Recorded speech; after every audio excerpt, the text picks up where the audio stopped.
Sholli ala nabi witabassam, dan Nabi tabassam witabassam, dan Nabi tabassam.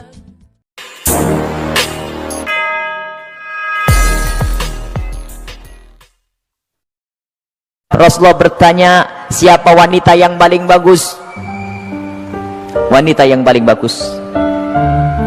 Wanita yang paling bagus tuh kayak apa? Kalau bahasa kita, wanita yang paling cantik itu kayak gimana sih?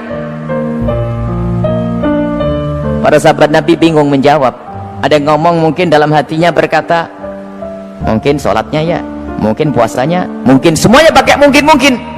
Pada bingung, pada noleh ke sana kemari, tidak bisa menjawab wanita yang paling mulia itu seperti apa. Sayyidina Ali juga tidak bisa menjawab. Semuanya pulang ke rumah masing-masing. Sampai di rumah Sayyidat Fatimah Zahra, seperti kebiasaannya wanita solehah, kalau suaminya datang yang ditanya adalah dapat ilmu apa, bukan dapat duit berapa. Sayyidat Fatimah Zahra bertanya, wahai suamiku, apa yang kau dapat dari ayahanda? Apa yang kau dapat hari ini dari Rasulullah? Lah, ini kalimat yang harus dibiasakan oleh para istri tuh. Bang, dapat ilmu apa? Kan begitu. Sayyidina Ali menjawab, kami dapat banyak, cuman kami juga dapat pertanyaan yang kami semua tidak bisa menjawab. Pertanyaan apa? Wanita yang paling mulia itu seperti apa? Wanita yang mulia itu seperti apa? Dijawab oleh Siti Fatimah Zahra, aku yang punya jawabannya. Apa? Dibisikkanlah di telinga Sayyidina Ali. Seketika itu wajah Sayyidina Ali berbinar-binar senang, wajahnya berseri-seri, mata berbinar-binar. Aku menemukan jawaban, pasti aku nanti bakal dibanggakan oleh Rasulullah karena sudah punya jawaban. Di esok harinya ketemu lagi dengan Rasulullah, siapa yang sudah punya jawaban? Para sahabat Nabi masih bingung. Tiba-tiba Sayyidina Ali berkata, kami punya jawaban ya Rasulullah. Siapa wanita yang paling bagus? Dijawab, wanita paling bagus adalah yang tidak pernah melihat laki-laki dan tidak pernah dilihat laki-laki. Rasulullah paham siapa yang ngasih tahu. Siapa yang ngasih tahu? Sayyidina Ali malu, yang ngasih tahu tentu orang yang paling dekat denganmu ya Rasulullah. Sayyidat Fatimah Zahra yang membisikkan bahwasanya wanita mulia adalah yang tidak pernah melihat laki-laki dan yang tidak pernah dilihat laki-laki. Maknanya apa? Bukan tidak melihat seperti ini, maknanya apa? Kalau dilihat laki-laki nggak senang, dan kalau ada laki-laki tidak penasaran siapa itu, oh hidungnya, oh bukan itu rendah.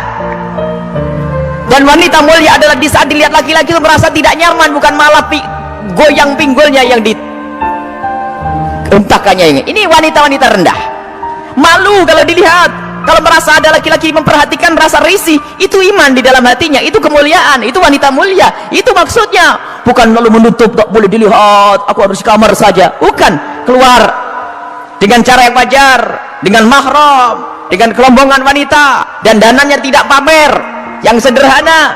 Akan tapi lihat, di saat diperhatikan laki-laki merasa risih hatinya. Kalau semua yang ada di tempat ini merasa seperti itu, itulah pecinta Sayyidat Fatimah yang sesungguhnya. Sekarang rusak zaman, wanita keluar semuanya pengen pamer apa yang ia miliki. Sudah begitu ngaku, aku pengikut Rasulullah, aku sering hadir marhabanan maulid Nabi, ribuan manusia yang datang, aku insya Allah dapat syafaatnya Rasulullah. Tapi nggak nyambung dengan Sayyidat Fatimah Zahra. Jadi kita harus berusaha untuk menjadikan diri para wanita-wanita ini merasa tidak nyaman, tidak senang kalau tubuhnya diperhatikan oleh kaum pria. Ini iman, itu kemuliaan, jadi tidak nyaman. Dan itu ada sifat-sifat semacam ini. Ada merasa risih, ada yang masya Allah kalau sudah diperhatikan merasa, waduh wajahnya mulai putih kuning hijau tuh.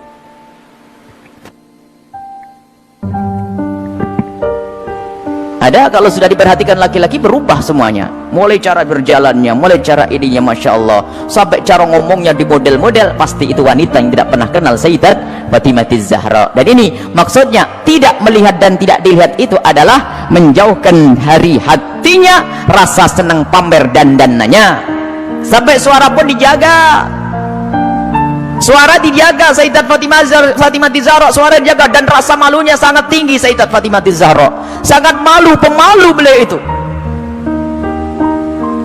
Pernah suatu ketika berada di teras rumah, bukan di teras, karena rumah jangan dianggap kayak rumah kita, sebab rumah Rasulullah dengan Sayyidat Fatimah Zahra kalau digambarkan, kalau Masjid Nabawi ini segede ini dulu tuh, Masjid Nabawi kurang lebihnya seperti ini, seperti Masjid Taqwa ini sebelum dikembangkan.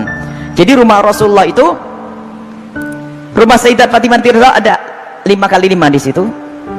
Seberangnya ada rumahnya Sayyidi Aisyah, di belakangnya ada rumahnya Sayyidah Saudah, kemudian nanti istri Rasulullah yang lainnya ada diajar begitu. Jangan dianggap rumahnya di kampung sana, di kota sini, bukan. Jadi rumahnya hanya kecil-kecil begitu. Sehingga ada fitnah yang pernah disebar bahwasanya Siti Fatimah Zahra pernah ditendang Sayyidina Umar bin Khattab. Ini kan fitnah pada Sayyidina Umar. Memangnya nggak ada yang denger yang lainnya.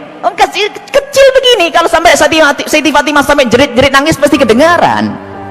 Ada ya sekelompok orang yang berdusta mengatakan Siti Fatimah Zahra meninggal karena dipukul oleh Sayyidina Umar bin Khattab, perutnya sampai keluar. Ini lucu cerita ini. Dipikir rumahnya itu di kampung sana ya, kampung sini, bukan. Itu loh rumah Siti Fatimah kalau ada di sekitar masjid ini, mepet. 5x5, 4x3, rumahnya itu rumah dipikir rumah kayak apa begitu, bukan.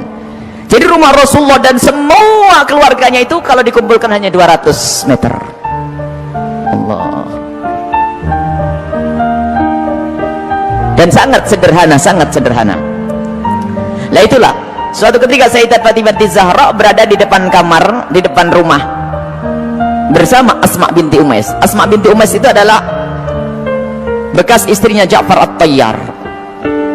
Di saat itu ada jenazah yang lewat. Dan di saat ada jenazah yang lewat, tiba-tiba Siti Fatimah menangis. Dan menangisnya nggak kira-kira. Sampai Asma ketakutan. Kenapa wahai binta Rasulillah, wahai putri Rasulullah, engkau menangis seperti itu? Ada apa? Kenapa engkau menangis? Baru setelah reda bisa menjawab, aku menangis, aku nanti pasti akan mati. Tentu engkau akan mati. Bukan masalah kematian, tetapi aku tidak ingin nanti seperti itu. Kenapa dia? Lihat, semua orang yang meninggal akan diperlakukan seperti itu, dibungkus dengan kain kafan, lalu diangkat di kepalanya manusia, lekuk-lekuk tubuhnya terlihat. Alangkah malunya aku nanti jika aku mati, lalu diangkat di atas kepala manusia, lalu lekuk-lekuk tubuhku terlihat. Oh, mikir lekuk tubuhnya, subhanallah. Setelah mati itu yang digambarkan, bukan waktu hidup. Ini ngaku pecinta Fatimah Zahra, ngaku pecinta Sayyidat Fatimah Zahra, tidak pernah merasa risih lekuk tubuhnya dilihat orang.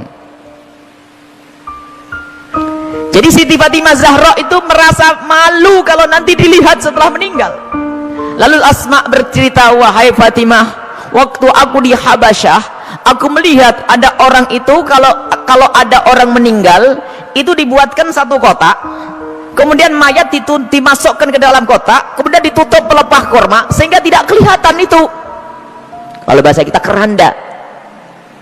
Mendengar jawaban seperti itu, Sayyidat Fatimah Zahra sangat senang dan menyambut dengan kegembiraan. Asma, aku berwasiat, kalau aku mati nanti tolong dibuatkan aku seperti itu. Dan akhirnya setelah Sayyidat Fatimah Zahra meninggal, Asma sendiri yang membuat untuk Sayyidat Fatimah Zahra. Dan inilah di dalam sejarah disebutkan bahwa pertama kali orang pakai keranda di dalam Islam adalah Sayyidat Fatimah Zahra. Bukan masalah pertamanya, tapi kita harus tahu maksudnya apa. Ini loh yang penting. Maksudnya adalah menjaga kehormatan. Padahal juga nggak apa-apa orang mati kelihatan auratnya pun tidak dosa. Orang meninggal tidak ditanya lagi oleh Allah. Akan tapi rasa malunya Sayyidat Fatimah Zahra sampai menghantarkan beliau untuk berwasiat kalau meninggal nanti agar dibuatkan yang demikian ini. Dan termasuk wasiat yang lainnya apa? Agar dikubur di malam hari. Tidak ingin, masih ingin, takut kalau dilihat oleh orang. Inilah Sayyidat Fatimah Zahra. Jadi rasa malunya luar biasa. Dan ini pendidikan dari Rasulullah SAW. Memang kita harus banyak mencontoh beliau. Rasa malu ini mahal. Kalau sudah malu ini dicabut dari seseorang, maka semuanya akan dilakukan dari keharaman. Rasa malu ini kemuliaan, malu yang sesungguhnya, malu kepada Allah, malu kita melakukan kemaksiatan. Dan malunya seorang wanita itu adalah kemuliaan. Siti Fatimah adalah suri toladannya.